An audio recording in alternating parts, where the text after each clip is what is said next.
गजाननं भूतगणादिसेवित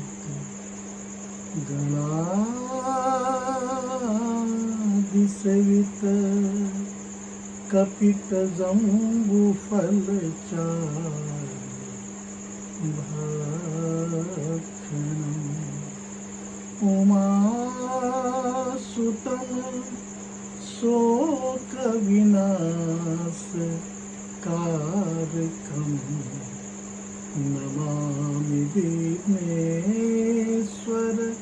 पादपङ्कजम्। जयंती मंगला काली भद्रकाली कपालिनी दुर्गा क्षमा शिवा धात्री स्वधा स्वाहा नमस्तुते नमः।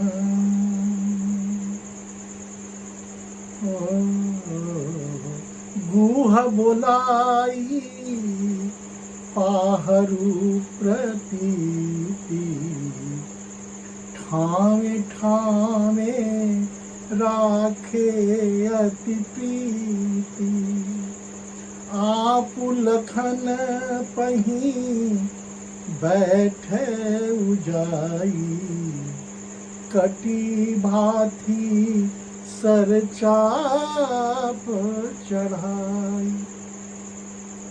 इस तरह गोस्वामी जी वर्तमान परिप्रेक्ष्य में यह कथा राम के आदर्शों का है, उनके मर्यादा का है, उनके धैर्य का है। दुनिया वालों को रिश्ता समझाने के लिए भौतिकता का परित्याग मत करो, लेकिन आपके अंदर इतनी क्षमता होनी चाहिए कि संसाधन के अभाव में भी आप कैसे जीवन जी सकते हो पूर्व की तरह, वैसे तुम्हारा जीवन होना चाहिए। आज का प्रसंग कुछ ऐसा ही है। निषाद राज ने भगवान के प्रति कितनी प्रेम दिखाई है।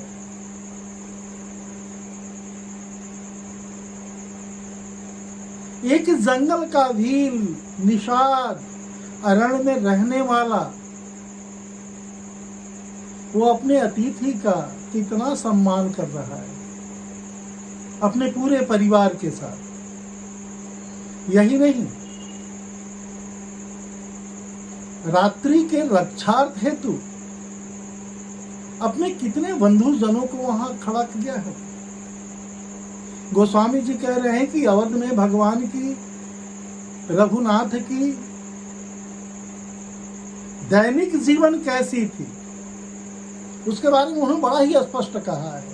विचित्र बसन उपधान तराई क्षीर फेन मृदु विशद सुहाई तह सिय राम शयन करहि निज छबिरति मनुज मधुहरहि।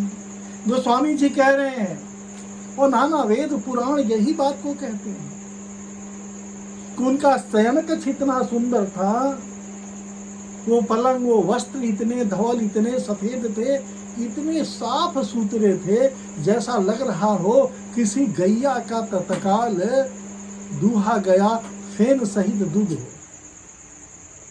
उसकी सौंदर्य, उसकी शालीनता, उसकी कोमलता, उसकी पवित्रता को देखकर ऐसा लग रहा है कि रति और काम जो सौंदर्य संसाधन के परम हैं, उत्कर्ष हैं, उनका गर्व हनन हो रहा है, उनकी घमंड चूर हो रही है। राम की वैभव को देखकर, जानकी की वैभव को देखकर। लेकिन वही राम, आप तुलना करें, राम वही है। अवध की संसाधने, अवध की सुख सुविधा, अवध के लोगों का प्यार आप देखें, अवधवासियों का प्रेम कितना है, दास दासियों का कितना प्रेम है उस राम के प्रति। आखिर ये प्रेम ऐसा उत्पन्न क्यों हुआ? राम के प्रति इतना प्रेम, इतनी उदारता, उनके वनगमन के बाद इतनी वीरा, इतनी तकलीफें, ऐसा क्यों हुई? इसका मतलब है, इसका अर्थ है कि राम से लोगों का रिश्ता निष्काम था। उस निष्काम के कारण सारी सुख सुविधाएं अवध के लोगों को प्राप्त थी। अवध के लोग, आप किसी से प्रेम तभी करते हैं जब उनसे कहीं कोई उम्मीदें होती हैं, कहीं कुछ आपको प्राप्त होता है। चाहे हम कहीं नौकरी करते हों, कहीं सेवक का काम करते हों, यहाँ भगवान राम कितना सुख दे रहे होंगे उन लोगों को। अर्थ धर्म काम, गोस्वामी जी ने तो कहा था कि प्रभु राम के जाने का मतलब हुआ कि अवध से अर्थ धर्म काम और मोक्ष चला जाए। लेकिन बड़ा ही गुण तत्व एक और है। लक्ष्मण जी तो गए, सीता मैया तो गई, तो मोक्षदाता गए, सिद्धिदात्री गई, लेकिन अवध में रह कौन गया? अवध में रह गए भक्ति स्वरूप भरत जी। तुम्हारा सब कुछ लूट जाए, मैं उन बंधुओं के लिए कह रहा हूं, धन लूट जाए, तन लूट जाए, तुम निर्वस्त्र हो जाओ, भोजन विहीन हो जाओ, अन्न का अभाव हो, कपड़े का अभाव हो, ऐसे दिन तुम्हें देखने को मिले कि भिक्षाटन करना पड़े। कभी कभी ऐसे कथावाचकों की कथाएं और उनकी शोधपूर्ण बातों को सुनकर पढ़कर बड़ा तकलीफ होता है कि महात्मा बुद्ध ने अपने घर परिवार को इसलिए छोड़ा कि धर्म के द्वारा वो राजनीति करना चाहते थे। कितनी संकीर्ण मानसिकता है। व्यास मंच पे, कथा मंच पर बैठ करके इस तरह के शब्दों का प्रयोग करना किन्हीं किन्हीं पत्रिकाओं में निकलता है। हिंदू धर्म के पथभ्रष्ट तुलसीदास। क्यों अपनी पत्रिका और पुस्तकों को बेचने के लिए उन महान पुरुष और संतों को बदनाम कर रहे हो? तुम्हारे बदनाम करने, तुम्हारे निंदा करने से वो निंदित हो जाएंगे? तुम्हारे बदनाम करने से वो बदनाम हो जाएंगे? कतई नहीं। भूतो न भविष्यति, ऐसा संभव नहीं है। अरे मूर्ख, आकाश पर अगर थूकोगे तो वापस थूक तुम्हारे चेहरे पर आएंगे। मत ऐसा थूका करो। कुछ ऐसे भक्त हैं जो अपने सद्गुरुओं की भी निंदा और आलोचना करते हैं, लेकिन सद्गुरु उसको लौटा देते हैं।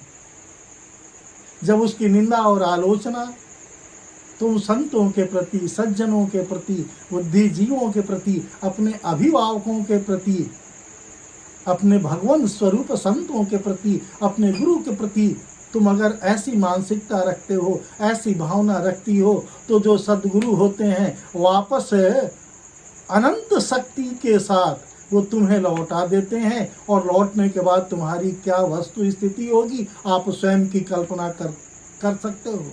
इसलिए कभी भी संतों की निंदा मत करो।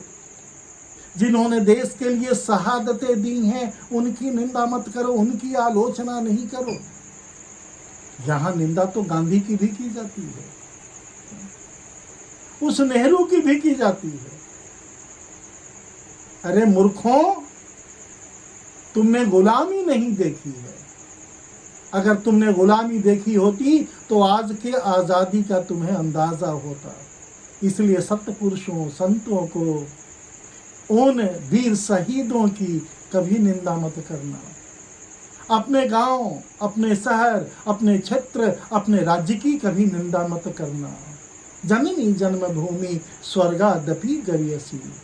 तुम्हारी जो जन्मभूमि है, अगर उसकी तुमने निंदा किया, तुमने उसकी आलोचना की, तुमने उसकी शिकायत की, तो इसके परिणाम बहुत बुरे होते हैं।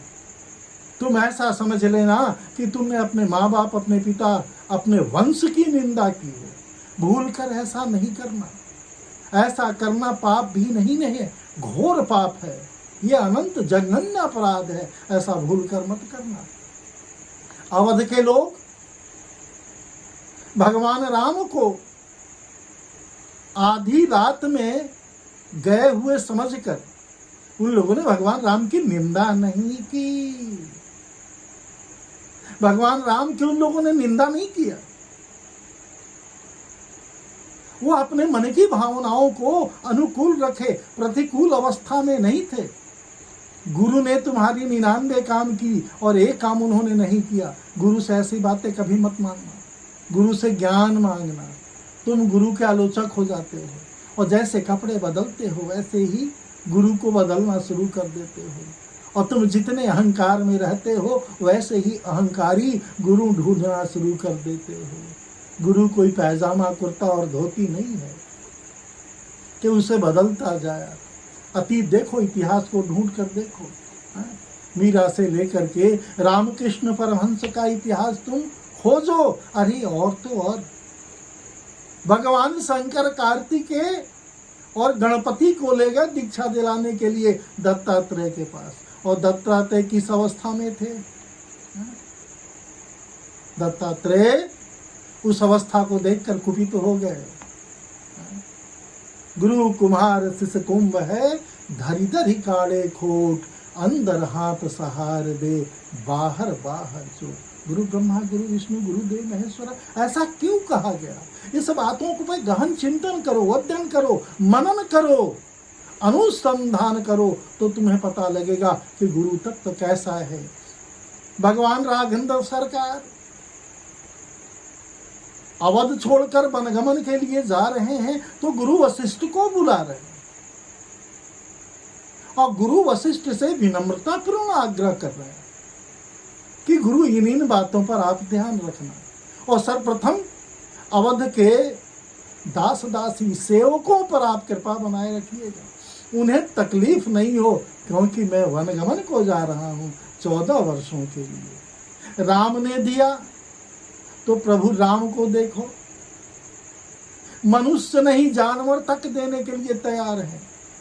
कभी कभी देखना तुम्हारे साथ ऐसी घटनाएं घटती हैं कि तुम्हारे घर के जानवर या अन्य जगहों के जानवर तुम्हारे प्राण की रक्षा कर देते हैं, और तुम कहते हो काश ये जानवर नहीं, पूर्व जन्म का मेरा कोई रिश्तेदार था। आज अगर यह नहीं होता तो हमारे प्राण की रक्षा नहीं होती। तो भगवान राम दिए हैं, उन्होंने किसी से लिया नहीं। लिया तो प्रेम लिया है, भक्ति लिया है, वैराग्य लिया है।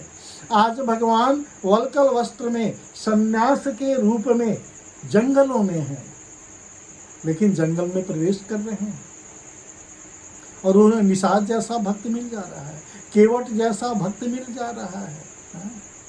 आप बताओ, हनुमंत जैसा, सुग्रीव जैसा, ये लोग मिल जाते हैं भगवान राम को, इसलिए कि भगवान ने सबको दिया था, तो इन्हें कैसे? ये प्रकृति, ये 5 तत्व, ये 5 तत्व ही तो भक्ति वैराग है, यही तो ज्ञान है। 5 तत्व से ही तो राम ने दिखाया। तो यहां निषाद राज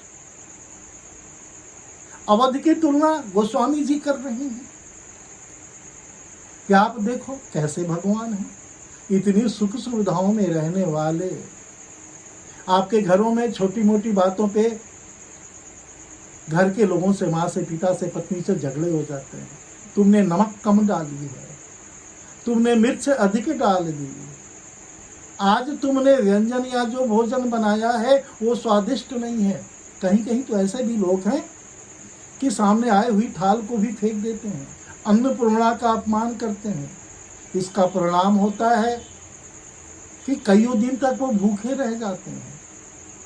कभी अन्नपूर्णा का अपमान करो, और जिस गृहिणी ने, जिस लक्ष्मी ने जैसा भी भोजन बना कर दिया है उसे समझो कि भगवान का प्रसाद है।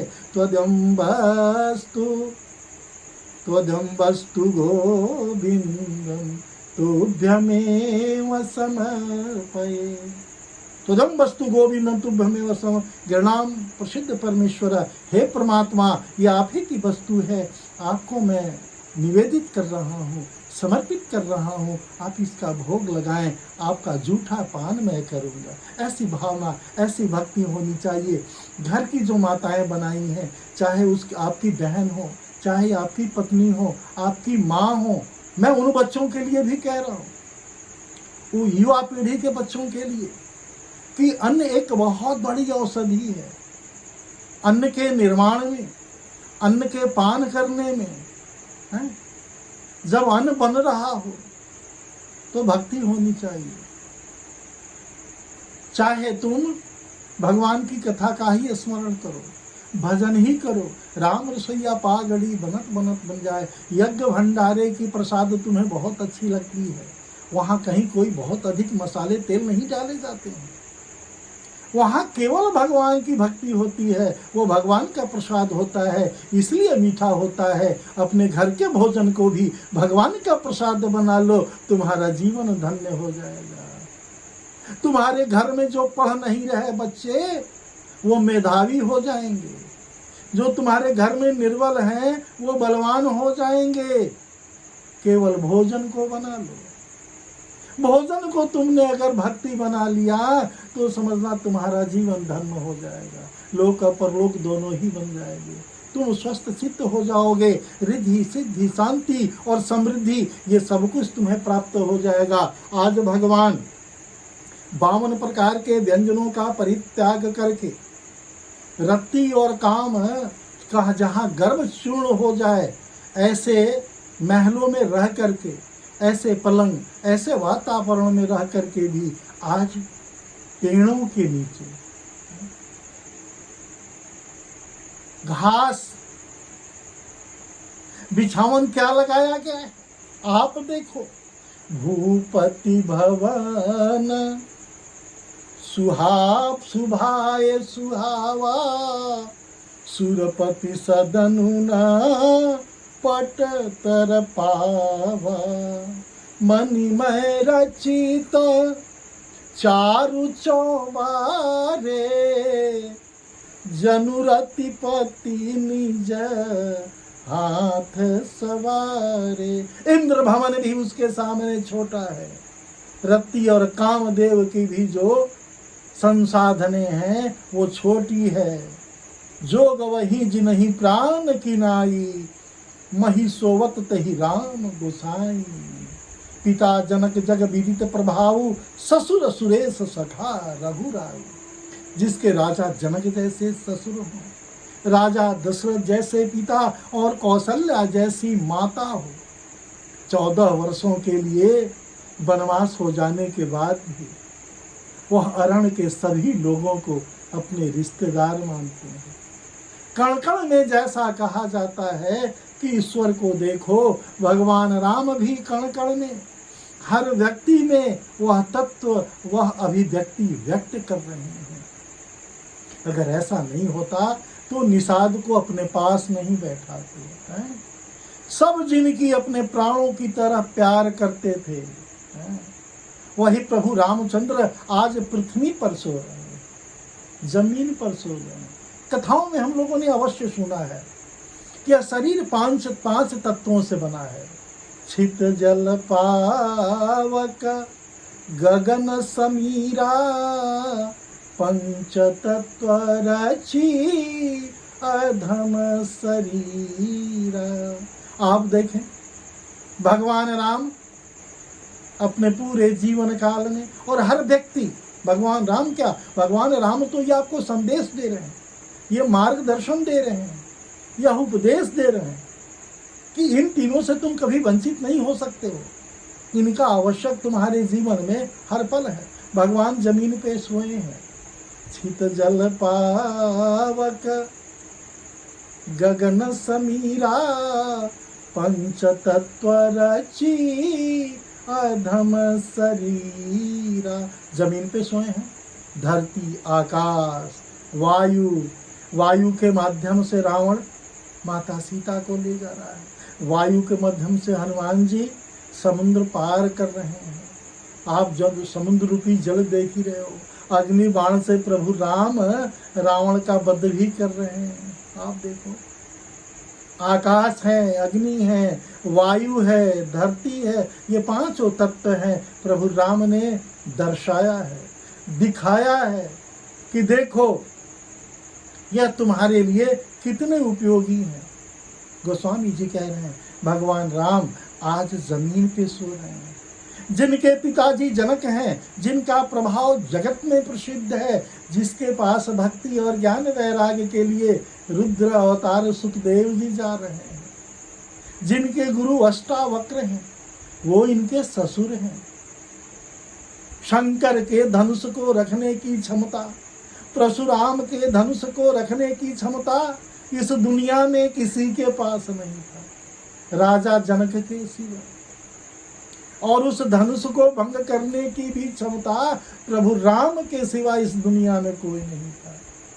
तो राजा जनक को राम जैसे दामाद मिले, और राम जैसे दामाद को राजा जनक जैसे ससुर मिले। इंद्र के मित्र रघुराज दशरथ जी हैं, ऐसे उनके पिताजी हैं, और पति श्री रामचंद्र जी हैं। यह भी धन्य है। वही जानकी जी आज जमीन पर सो रही हैं। अष्ट सिद्धि नव निधि के दाता, अष्टवर दीन जानकी माता। गोस्वामी जी ने हनुमान चालीसा में कितनी सुंदर बातें लिखी है। राम रसायन तुम्हारे पासा, सदा रहो रघुपति के दासा। बहुत बड़ी व्याधियों से तुम अगर ग्रसित हो, इस चौपाई को बोलो ना, क्योंकि स्वयं प्रभु राम कह रहे हैं कि राम रसायन तुम्हारे पासा, सदा रहो रघुपति के दासा। रघुपति के पास रहने वाले, रघुपति के यश का गान करने वाले, भगवान राम के रामचरितमानस को, उनकी कथाओं को, उनके भजनों को गाने वाले के पास राम रूपी दवाएं होती हैं, जो बहुत बड़े रोगों का नाश और विनाश कर सकती है। इसीलिए भगवान राम आज विषम अवस्था में भी बड़े प्रसन्न हैं। रामचंद्र जी क्या बन के योग्य हैं? भगवान राम सबके योग्य हैं। तो सीता जी, श्री रामचंद्र जी, सच कहता है समाज। गोस्वामी जी कह रहे, सिए रघुवीर की कानन जोगु, कर्म प्रधान सत्य कह लोगु। यह प्रश्न उठा कि महलों में रहने वाले, जगत के स्वामी, जगत के नियंता, जगत के पालन करने वाले, क्या जंगल में रहने के लायक हैं? देखो आप, महलों में रहने वाले आज जंगल में भी उतने ही प्रसन्न हैं जितने प्रसन्न वो महल में थे। लेकिन आपके घर में, आपके समाज में, आपके परिवार में अगर थोड़ी सी असुविधा हो जाती है तो नाराज क्यों हो जाते हो? झगड़े क्यों कर लेते हो? ऐसा मत करना। ये प्रभु राम का आदेश है। लोग सच कहते हैं, कर्म और भाग्य ये प्रधान है। कैकेयी नंदनी मंदमती, कठिन कुटिल पनुकीन, जहि रघुनंदन जन कहीं, सुख अवसर दुख दीन। लोग कह रहे हैं, निषाद राज से लेकर तमाम लोग कह रहे हैं, कैके राज की लड़की, क्या उसके पिता भी इतने ही मूर्ख थे जो इतनी मूर्ख कन्या का उन्होंने जन्म दिया? नीच बुद्धि यह नीच बुद्धि कैकई बड़ी ही कुटिल की, जिसने रघुनंदन प्रभु राम को जानकी के सुख को उसे देखा नहीं है। बड़ा गंभीर प्रश्न है। क्या ऐसा कैकई ने मन में सोचा था? क्या कैकई ने ही राघेंद्र को जंगल भेजा? समाज, दुनिया जिस नजरों से राम को देख रही है कि वह जमीन पे सोए हैं, घास की चटाई है, और जगत की मालकिन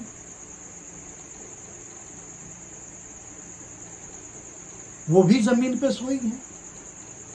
ये सबका कारण क्या कैकई है? क्या मंथरा है? या कोई और बात है